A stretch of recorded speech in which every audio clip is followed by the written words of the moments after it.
Hello everyone, Avenue Marcus aka Marcus Antonius here with my headset comparison video where I break down and discuss each headset. So we will be discussing the regular stereo wireless headset and the Gold stereo wireless headset. And obviously this will be a three-part series for this headset, the second headset, and then both headsets going head to head. And we're just gonna get right into it. The only things that comes with it in the box for the regular wireless stereo headset is the headset itself, and of course the USB that helps connect it to your system.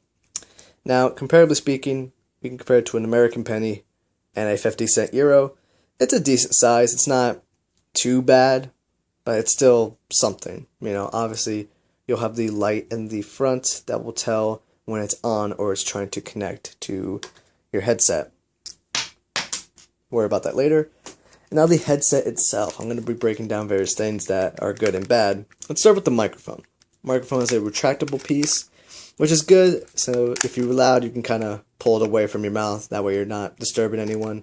Or if you're trying to get people to hear you because you're trying to be quiet because people are sleeping, whatever, you can keep it close to your mouth. This is good and bad, so because you can adjust it and the lights here. But this is also bad because it's a mechanical piece. You can see where the other parts of it are stored inside there. This is kind of bad because this can obviously break, and I'm not sure if there's a way to actually repair it other than like super gluing it and duct taping it or anything else like that. So obviously a mechanical piece can break. I've taken care of this for a while. I've had this since July of 2012, so you can tell I've actually taken care of this. We're going to go to the front now, where the sound and chat balancing is right here. And this is actually good because you can actually tell how balanced it is, where it's down the middle, or if it's more towards sound, or if it's more towards chat, which is a good thing. The VSS, or the virtual surround sound, is right at the top. It's a tiny button right there. But you can turn it on and off. Maybe you have sensitive ears, you don't really need that. And over here we have the plug, the mini USB, and of course the volume buttons, or the volume scroll thing, where you basically just scroll it up and down to see where you are. And this is also good because you can actually tell where you are, besides using the screen when it gives you a notification of where it is.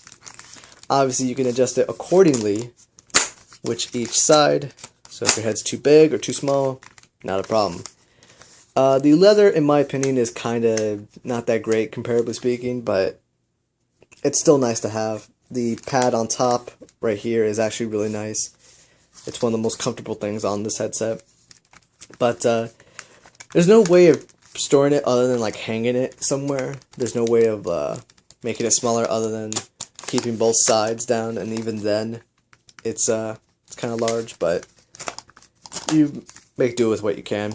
How do you turn this thing on? Well, you just press and hold the side, you hear the beep, and then you see the light. Now the light will tell you whether it's connected or not, and whether or not you need to charge it. And obviously if you need to mute yourself, you just press it once, and there you go. Obviously to turn off, there you go. Hear the beep, you see the light, and there you go. So overall, this is a good headset. I've had this thing for a long time, and I have taken care of it, and it still works to this day, no problems. The only thing I will say is that there's a slight buzzing that happens now when I am muted. So if I mute myself, but people can, for some reason, hear this little buzzing sound. It doesn't happen that often, but it's still a factor to take into consideration. And lastly, the thing about this is that, yes, you cannot store this properly. I mean, it's kind of in the way sometimes, unless you have a designated spot for it. I don't know.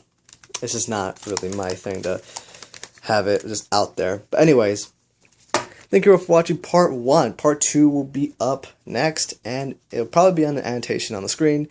But anyways, thank you all for watching. Please subscribe for more, and yeah, that's pretty much it for part 1. Stick around for part 2.